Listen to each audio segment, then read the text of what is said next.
Okay, here's a quick rundown of my Kawai SX240, just to show any interested buyers that everything is hunky-dory. I'll just crack it on here. I probably should have turned the volume down on my mixer before doing this, but here we go. Oh, look at that, no pop. So here you see that the LCD screen is looking good. The current parameter selected is over here, and that is the ensemble. So what I can do, if I want to turn the ensemble on or off, I just turn the dial here, right? So, sorry, I'll just go back to ensemble so it brings it up on the LCD. So ensemble on, ensemble off. So it's that simple. I can quickly scroll through some of these parameters and just show you. First, I'll just show you that all the LEDs are working.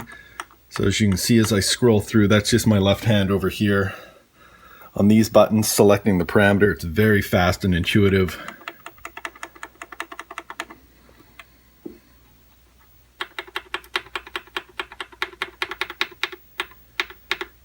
So there you go. As you can see, all the LEDs are working. Now, to give you an example, well, I need another set of hands. But currently, the ensemble is set to on.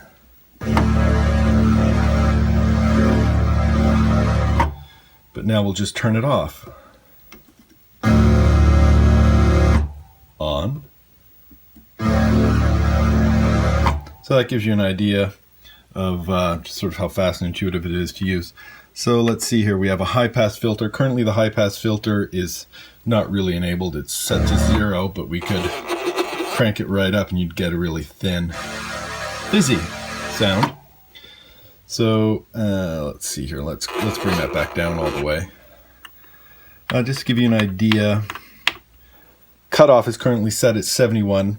Basically all the parameters are either kind of like on off or like 0 to 100. In some cases there might be like 3 choices or something like that, but there's nice resolution on the things that you want quite a bit of resolution, like filter cutoff. So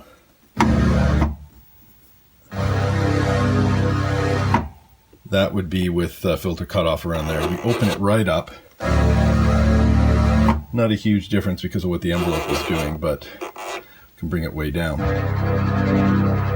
Now you can hear that there's an LFO as well hitting that VCF, which you don't hear so much with the cutoff cranked open. Let's just try something else. Let's go to a different patch here. So these are your, since we're here, these are your patch or tone bank memory keys. You've got A through F, 1 through 8. I can just quickly scroll through, show you that they're all working. And there you go. So all of these buttons work just fine. We'll just, let's see here. Go to A3. It's not really a super powerful patch. Actually, it is a decent rubbery kind of bass patch. I just put powerful up there to use the LCD to help advertise. That's a nice.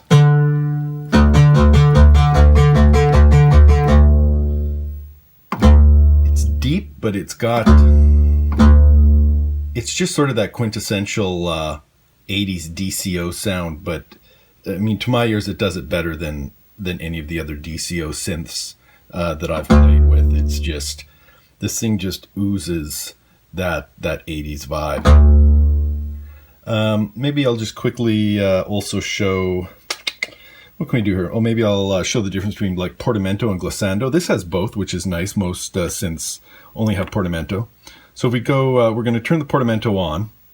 And now over here, we'll just quickly go to portamento speed, which is currently set to 0, which on this synth, oddly, is like the fastest. But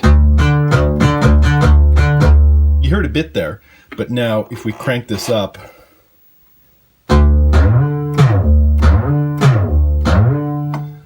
so that's portamento. I mean, a value like that you'd probably rarely use, but maybe something like this.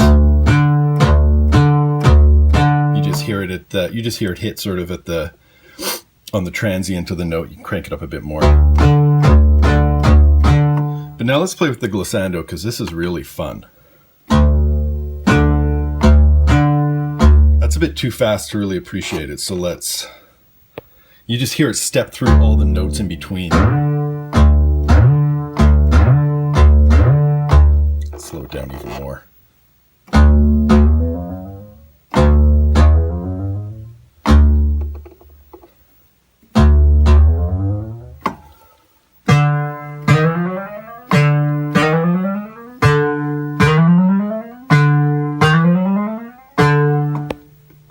Let's speed that up just a bit more.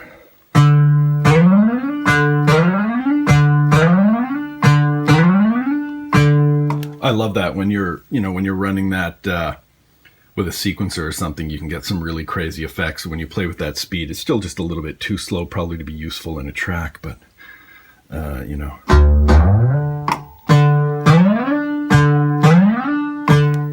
Fabulous.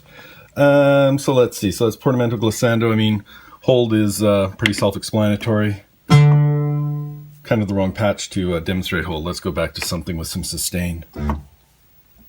Oh, I turned hold off. There we go. So, hands off the keyboard, still playing.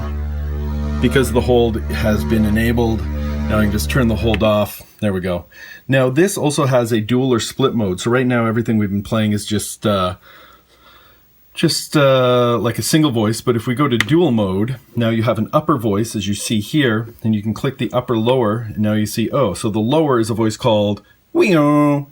And then the lower volume is controlled over here. So right now, we'd be getting both. But if I turn the lower volume all the way down, you won't hear the whew. So you can put it in the middle. So you can find a balance that works for you. And then you can individually set hold for the upper or lower voice. So you could set hold just for the upper voice. Hands are off.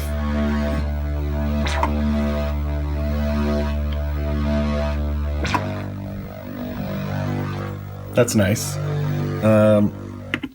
You can also do octave up on the lower voice.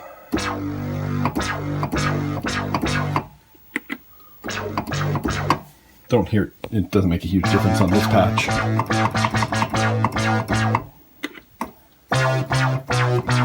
Whoops.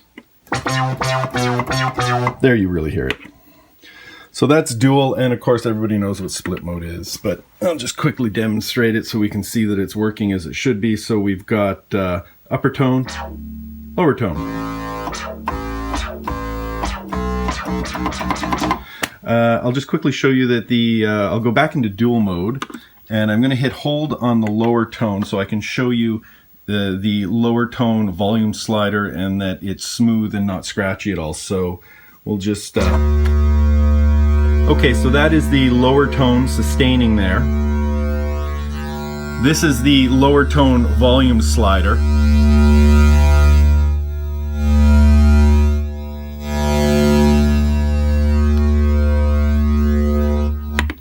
No scratchiness whatsoever in that slider either. The sliders have a nice feel. They're not loose and wobbly, but they're not super stiff either. They have a nice action to them. I will quickly show you the very few blemishes that the synth does have. You'll see there that the very front corner of this one end cheek has a little bit of a nick out of the laminate. You can see the rest of the end cheek. Sorry, it's getting pretty dark here, but you'll be able to see in the photos that the rest of the end cheek is intact. There's nothing bad going on at the back corners like you often find with Poly 6s or Poly 61s or that, where the back corners are totally destroyed. Again, the other front corner, just a little bit of the laminate chipped off at the front, as you can see here. But again, the entire rest of the end cheek is fully intact and looks good. I mean, apart from that, the synth looks really nice. It's the paint is really smooth. There's one tiny blemish in the paint just above. I don't know if this will focus. There you go. So just above the LCD there, you see that one little blemish just above the word identifier and to the right. It hasn't rusted at all. I should mention that I am the second owner of this synth, and that it has lived for well over 5 years now in my my personal home smoke-free studio. Before the synth came to me, it lived its entire life pretty much in a closet in the nice dry climate of Arizona. So that's probably one of the nice reasons that you don't see any kind of rust spotting or anything like that on this. that you do sometimes see on these 30-year-old synths. So there we go. If you have any questions, you can ask them through Reverb. Hey, just one last thing that I wanted to mention here. I will be including this printed Kawai SX240 manual that I made. Basically, it's just printed off the internet, but it's nice quality, has some very nice... it's all illustrated, right? It's not just written in text, so it is actually a good way to get into some of the more esoteric parameters of the synth, like, you know, what does brass do? And stuff like that. Although, frankly, just use your ears to figure that one out. So there's this, but then the nice thing is that on top of putting the manual in here, and apparently about a gazillion patch sheets, I also printed very nice fold-out blow-ups of the schematics and service manual of the synth. So should you ever have any issues, you can see that's like an 11 by 17 page that's folded into the book, and you're taking this to a tech, he'll have everything he needs right here to work out what the issues are. And quite frankly, when you're buying a 30-year-old synth, you should expect that at some point that's going to happen. It's just the reality. If you're not prepared for that, probably not best to be buying 30-year-old synths. This is my Kawai SX240 for sale. Very rare, very unique, very powerful, very Thomas Dolby. That wasn't the one I meant to bring up. That one is. 1,200 buckaroos. She's yours forever. Thanks.